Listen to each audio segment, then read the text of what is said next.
దీంట్లో ఇది ఆప్షన్ ఉందన్నమాట ర్యాపిడోలో, go to area is turn on, see only go to area orders అని క్లిక్ చేస్తే మనము మన ఇంటి దగ్గరికి పోయే ఆర్డర్స్ మాత్రమే వస్తాయి.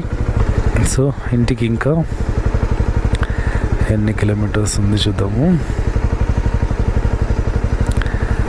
ఇంకా 11 కిలోమీటర్స్ ఉంది. మధ్యలో టువర్డ్స్ హోమ్ వచ్చినా రాకున్నా ఇంటికి వెళ్ళిపోవడమే. టైం 6:49. ఇంటి దగ్గరికి వచ్చేసాను. మరి ఒక బ్రేక్ తీసుకున్నాను అనమాట, కాఫీ బ్రేక్ తీసుకుని ఇంటికి కవర్ తీసుకొని పైకి వెళ్తా ఉన్నాను. అర్నింగ్స్ ఎంత వచ్చాయో చూపించాలి కదా. సో నేను నైట్ 7కి స్టార్ట్ అయ్యి ఈరోజు 7:30 అవుతుంది, 7:23 అవుతుంది. సో 1.5 అవర్ బ్రేక్ తీసేస్తే 12.5 అవర్స్లో 11 అవర్స్ వర్క్ చేశాను. 11 అవర్స్ టోటల్ నైట్ అంతా చేస్తే మనకు ఎంత అర్నింగ్ వచ్చింది